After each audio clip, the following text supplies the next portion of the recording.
I just connected with you about a couple weeks ago, and so I haven't like been on your site personally and made a purchase. But what I did was I sent my stepmom money, and she placed an order. So I think she got um I can't remember which one she ordered, but she got it for Mother's Day. So that was my gift to her. So I haven't tried your wine yet, but I am planning a get together at her house within the next week, and I plan to have you deliver. She's in Berkeley, I'm in Sacramento, so um to have you personally deliver. So I don't have your wine with me, but I do have a red wine I'm sipping on. As long as it's a drink, it doesn't matter what it is. Yes. And how are you doing, Nikki? I'm doing great. Thanks for asking. It's important. I can't enforce it enough. I said especially now. Like you can check on each other, Yeah. call. Mhm. You know, we can't just show up anymore. And texting is nice, but like I was having a conversation with you yesterday. Right. We have friends that we check on. It's like you can't reach them, and you text them. Everybody's gonna say I'm fine, I'm doing good. You know what I'm saying? You need to get somebody look in their face if you can on Zoom or FaceTime. WhatsApp, whatever. Yeah. Hear their voice. People can't hide that much. Mm-hmm. And, you can hear things in the voice and in the eyes. So check on your people. Absolutely. Yeah, I was in the middle of doing my sister checks when I when I was inboxing her because I got an email. I was like, oh, let me check in and just let her know that I do adore her and what you guys are doing, especially in the wine industry. I used to own a wine club, and it wasn't any of us. I used to bring wines from West Africa and different regions to our area up here in Sacramento that no one had heard of. So I, commend you for what you're doing, and yeah, I'm proud of y'all. Beautiful. Stay in touch. Thank you so much. And we're starting to do a lot more up in Sac too. Absolutely, we are. Yeah, I have a connection for you if you're interested. So I used to. We're absolutely interested. I'm always interested. We're not connection shy. Yep, she would love to have you, and anything she can do to support Queen Sheba, the restaurant. That's where I used to host all of my wine events, and so she still wants me to do them, but I don't want to do the wine anymore. So I'll connect with you. Beautiful, that works. You know what? I think I met her. I think you in did. Sacramento. In Sacramento. The Pan-African conference. Yes, we did the wine. Yeah. Conference. Yes. Yeah, and she was a speaker for it too. Yes, I think I met her. Yes. Yeah, that would be awesome. We did. She catered it. Awesome. Her food was good. Her food was incredible. Yeah, her food is amazing, and she's known for her honey wine. Mm-hmm. But we get a lot of people out that want to come out and just try different wines that we can bring to Sacramento, and we're all about supporting our people first. So anything we could do, I can definitely connect you, and we could do an event. Thank you, Nikki. Appreciate it. You're welcome. All right. I want to say thank you, guys. Thank you, Mr. Vince Moten of Elevate Your Taste. You've elevated our knowledge a little bit today, so we can elevate our minds, elevate our experience. Today, you elevated the experience as well. Yeah. So we elevated our taste. There we go. Praise God. Thank you so much, everyone. This is great. I hope everyone enjoyed themselves. And thank you, Chris. Thank you, Chadwick. Thank you, Marcel. You guys are awesome. And I'll definitely be popping back in and just, supporting. And like I said, when I have my little gathering, I'll let you guys know how the crowd thinks of the wines, because these are great. And somebody else just came into the waiting room. Well, right before you left. But I was going to say, plug your website again. I posted it in the comments, but plug it again. Plug your website again. That's amigo. It's elevateyourtaste.com. So I just put it in the chat. There we go. Perfect. Yep, elevateyourtaste.com. Mm-hmm. All right. And I put it in on the Facebook Live comments as well. Folks can visit. Awesome. elevateyourtaste.com. Vince Moten. Am I saying your name right? I probably Moten. It's one of those like because when I was growing up, like I always had a hard time because there was a kid in my class who, so my name is Moten and his was Motan, because his was Moton. So like it was very interesting how like, you know, the teacher would have to like pause before, like they would do attendance. And then it was like when they got to us, they were like, Vince Moten, and the other guys, I think his name was like Eric Moten.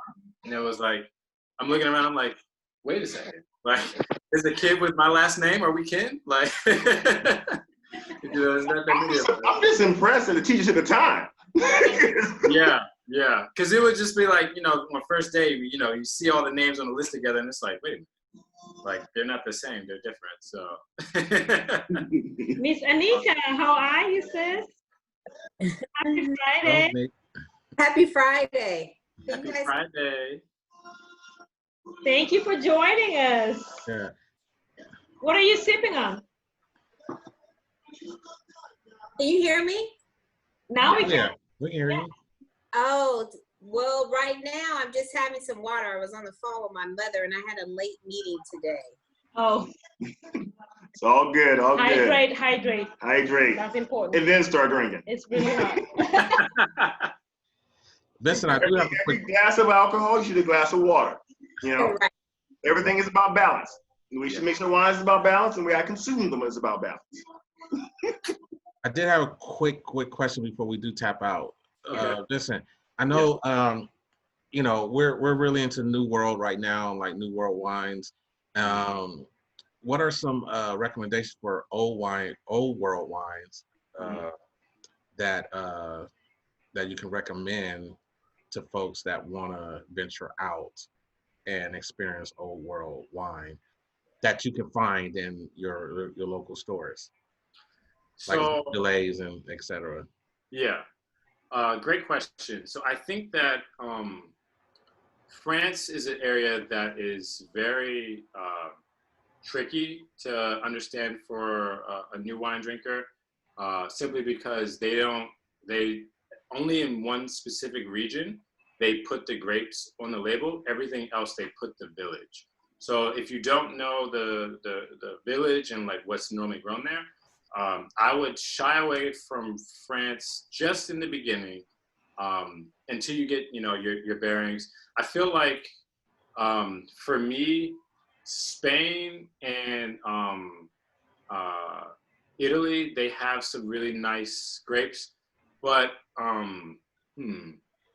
I would say starting off, and I was actually, this was in our conversation yesterday with Fellows Food and Wine,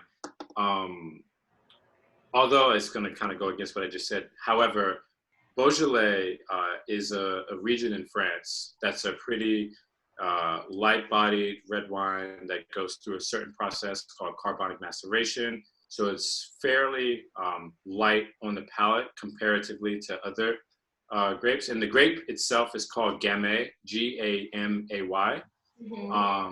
And it's going to have this, like, you know, it's not going to be really tannic. It's not going to be, you know, high in acid. It's just going to be a really easy sipper type of wine. And Beaujolais is a region that's south of Burgundy. And Burgundy makes some of the best red wine in the world. A lot of places inspire to make best Burgundian style types of wines. So I would say in the old world, with Italy, I would start with an area like, for white wines, I honestly believe Pinot Grigio is like the most like saturated for the domestic market. And Italian Pinot Grigio, I would start there, kind of see, you know, is this too acidic? Is this too bitter to me? Like, you know, that would be fairly easy to navigate. And with France, I would only stick with Beaujolais. So if you see Beaujolais Village on the label, and I'll type it in the chat for those who may not know how to spell it, because it is a little tricky. The French are, you know, some of the language that they use in their language is translating it can be a little difficult from how it sounds and how it looks. And with Spain, I would say either for their white wines, Verdeo, it's similar to a Sauvignon Blanc, but not as high in acid. And they also make Albarino, but Albarino can be pretty mild. So I would say that would be step number 2 in Spain for me. So yeah, hopefully that kind of gave, a little scope. Pinot Grigio for Italy, Beaujolais for France, Verdeo white for Spain. And that would be my 3 recs. Nice. Yeah. All right. Thank you. Nice. No problem. All right, Marcel, what was that wine from France? Get a quick quiz, man. Did you really ask me that? So I had a question. Since you went around Europe, as far as if you have, because a lot of our people like sweet. Right. Okay. But part of my thing is this is more in my realm of sweet. And what would you recommend out of like Germany and Austria? Would it be like a Spatlese or aged Riesling, West Riesling? Yeah. So I would definitely agree. So the only thing with German, Austrian Rieslings is their acid level is like, it's through the roof. So but they age. So they age very better. The more the rounder they are. So Yeah. you want to get them aged. Yeah, because like so Rieslings themselves, they have different tiers and they appear on the label, and it's like they have this whole system. Predicatswein is what it's called, and it's a whole system where they let you as the consumer know, like, hey, this is how sweet this wine should generally be. And someone told me a great way to like remember how sweet it is. Now it's going to be reversed, but hopefully it'll make sense. But they say if you ask, the K is drier, the S and the A is sweeter. So if you start from K, Cabinet, Kabinett, that's going to be, excuse me, that's going to be, the drier style. And then Spatlese, Spatlese, that's going to be more like off dry. So it's going to be like a little sweet, but not very. Auslese, Auslese, that's going to be definitely more like medium dry, medium sweet. It's gonna, so like each one, it keeps going up in the sweetness level. And from Austria, like they use pretty much the same system as they do in Germany. So they're gonna follow that same classification system. It's Trocken means dry. They may say Trocken. Yeah. There's a slight difference between Germany and Austria. Right. And I want to say that like when you want to get into like the really luscious and really sweet Rieslings, then when these are going to be where the price points are going to be much higher. You're going to have Bier and Auslese, Eiswein, and Trockenbier and Auslese. And those, they make like this much of it. It's really expensive. Sometimes in wide bottles, because they age for a while. Oh, wow. Yes. So they'll be in the same bottles that like brandy is in. Yeah, they're really narrow too, some of them. Because I know that like Canada is really good for making ice wine as well. And the Germans, they spell it Eiswein, Eiswin, and in Canada and in English we say ice wine. And that's gonna be like really luscious, almost like honey, super sweet. Alcohol is going to be a little bit lower than some of the other Rieslings. And Rieslings in general are not usually very high. Oh, there he goes. Oh, yeah. Nice. Oh. There you go. For those who didn't know what that was. I think we just checked out our last we did. Yeah, I think we worked it out. out. So yeah.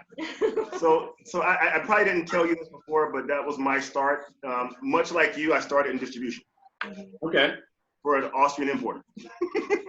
Wow, nice. So Spatlese means late harvest, and Auslese means late harvest. Okay.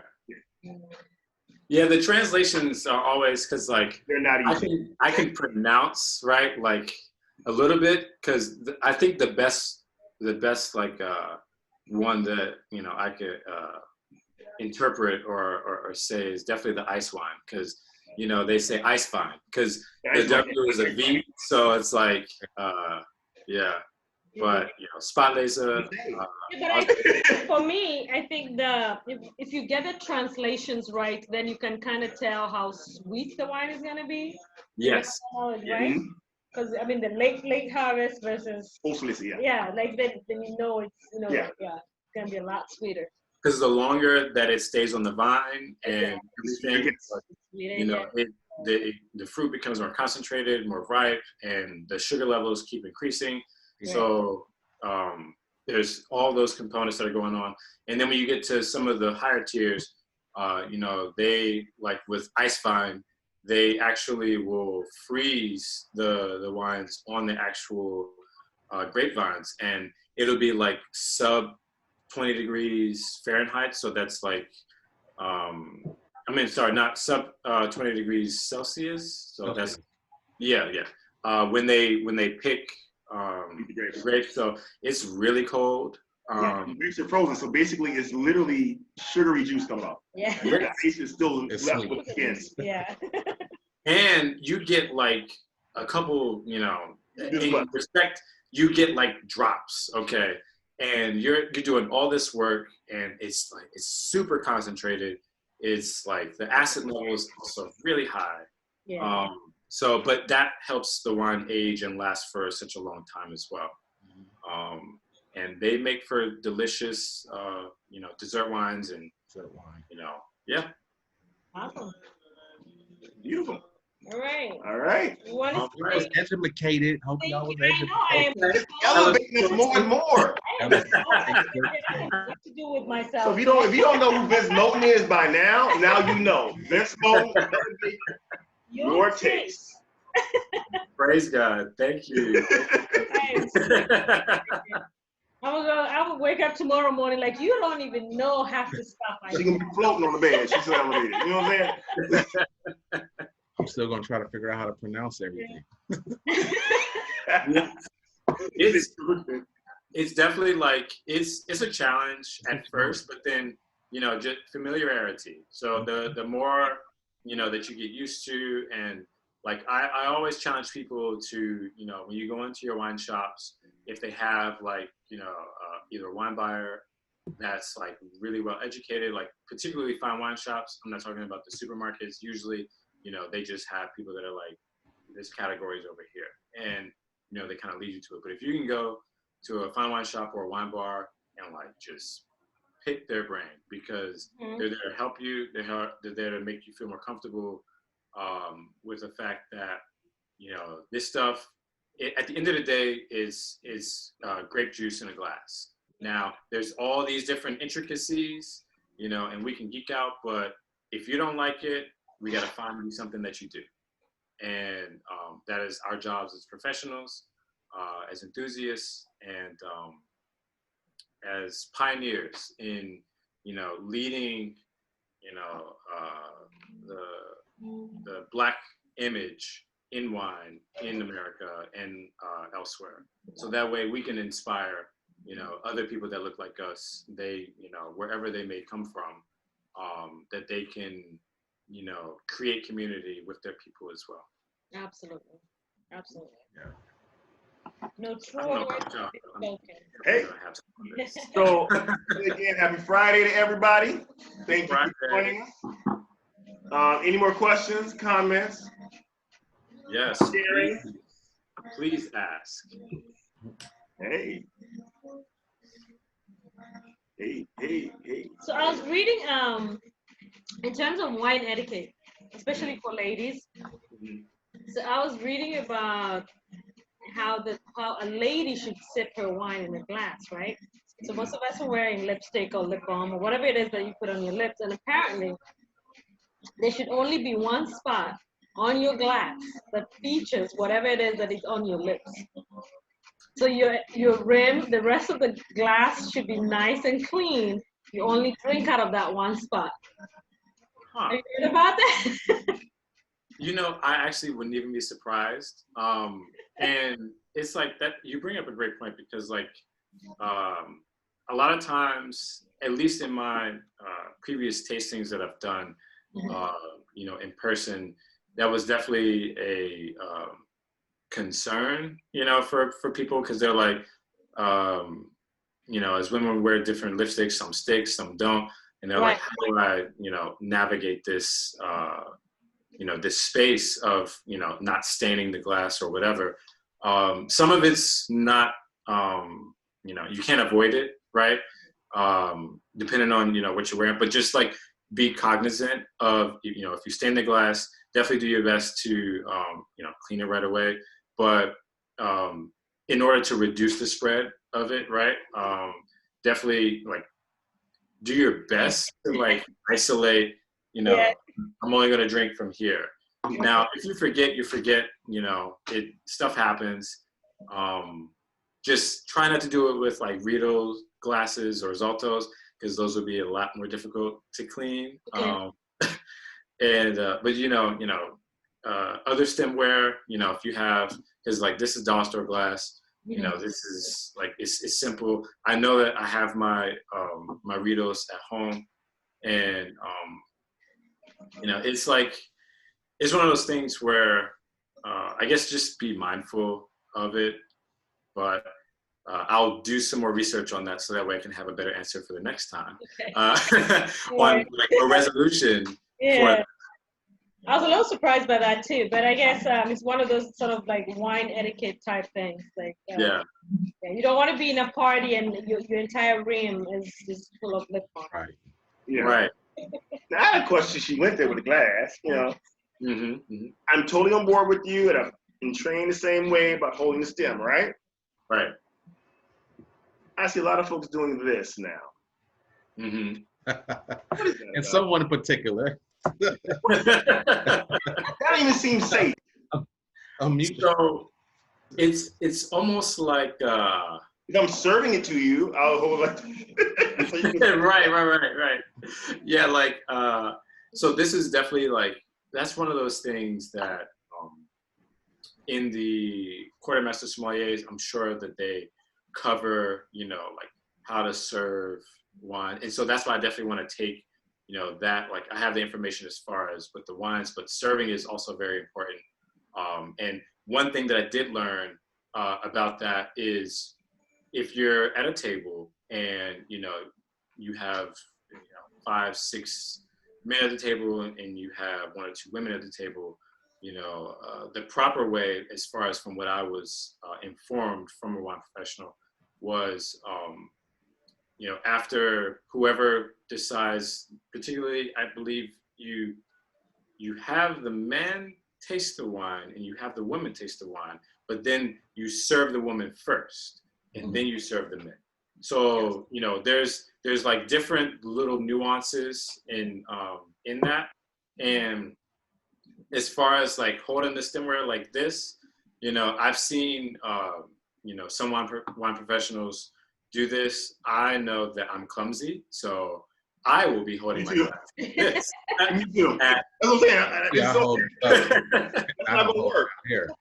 Yeah, and when you have I love stemless. I love stemless glasses. I love stemless glasses. It's so much easier to manage, and you know, especially when it's the ones that like recenter themselves, like those. It's just, you know, it's all about the feasibility. Like I enjoy the look of, you know, the stemmed glassware, and when I got my Riedels, I like fell in love with how thin and so like lightweight and all that. But I know that for like everyday purposes, I'm definitely not, you know, like only when I'm like really intently tasting different things, like I'll use them, but you know, it's because they're expensive. I would be so heartbroken if they broke. We have our glass cases where we drink from most of the time, and we have special glasses in there. There you go. You know, sometimes we'll use those, but sometimes. Right. I get it. How much we gonna drink? You know, if we doing a Corbin, yeah, we'll use those. Yes. Really Yes. drinking? It's kind of like I could, but I won't. Well, I enjoy my Wachira stemless. They're really nice. What do you say, Marcel? I said I love my Wachira stemless. That's right. Oh. That's right. There you go. I Oh, gotta we get to go back on the website. I have big hands, so it just fits perfect. Like We gotta put those back on the website. We have Wachira stemless as well. Yeah. Yes. Oh They yes. promote. I'm getting some of those. Promote. They promote. It's a party glass. It's a party. Exactly. Party glass. So that way, when I'm having the muscat with friends, we'll have the Wachira glasses. There you go. You might get 3 pours and I do 3 glasses. 22-ounce glasses. Because there's nothing like. Because I remember I was at an event and I think it was the Grand Tour. So they do events like every 2 years around the country, usually Vegas, New York, and DC. And 2018 was my first time going to one. I'd never heard of this place. And when I tell you I was overwhelmed, they gave you glassware to, as like, you go around and you're trying all these different things. And I felt so bad because I saw, people weren't really watching their limits because they have like over 250 wines that are there. And, these people, they're not doing sample pours where it's like an ounce or a half an ounce. They are giving you, like decent pours.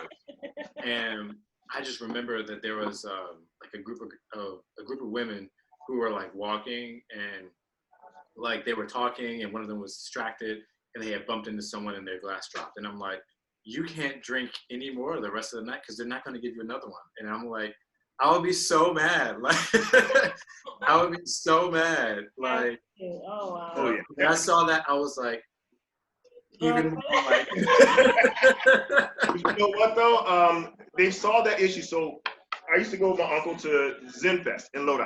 Because Lodi is known for all their Zens, right? You have at least 50 different booths of winemakers. Okay? Yeah. And I thought it was the most ingenious thing ever. They had the neck things harness for the wine glasses. Oh, wow. So you fit the wine glass through and it's on a neck lanyard and it like circles around the base of the glass. So you're wearing your glass. That's so big. And you can just pick it up, drink, and it just stays centered. Because you don't ever have to worry about dropping it. I love that. No. Like, No. just make sure there's no wine in it when you're wearing it though. As long as you don't run because the glasses were big, so it could slosh a little bit and not spill. Oh wow, okay. Yeah. So and of course you would either take a Suburban and have a designated driver, or you rent a limo to go from his house to Lodi to where nobody has to worry about driving. Because people get that, they don't pour like just samples and those big, They pour. They pour. Definitely, yeah. Because I Ubered to that event because I was like, I'm not playing, and being responsible with it. And that's like another thing that's, I would say, the only really good thing about these virtual events is you are in the comfort of your home, so you're not out there trying the wines and then getting on the road. Because that is an issue, and we don't want to promote that. So I'm glad that we're able to already be relaxing and elevating your taste and just experiencing wine together and all the new ways that we have to. Yes. Thank you so much, Vince. Thank you everybody for joining us. And here we go. Cheers. Yeah. Cheers to you guys. I'm going to let you know that when we kind of pseudo ended last time, the Facebook Live ended. Okay. So this is going to be posted later as after the live. Gotcha. Okay. Okay. So we're going to have a after the live segment. There's a lot of nuggets dropped in here. That's right. So we need to elevate them a little bit more. Right. Vince Moten would elevate your taste. Marcel Anderson and Mr. Thank you for hanging in there with us and stay safe. Yes. We got to get back to what's going on in our country right now. Stay safe, stay healthy, stay away from the COVID. And, be well. Be well. Well, yes. Our brothers and sisters in our thoughts. Yes. See you all. Wakanda forever. All right, Vince, take it easy, man. Yep. I'll see you guys. Take care. Thanks again for everything. Really appreciate it. All right. See you in a minute, nigga. Bye-bye.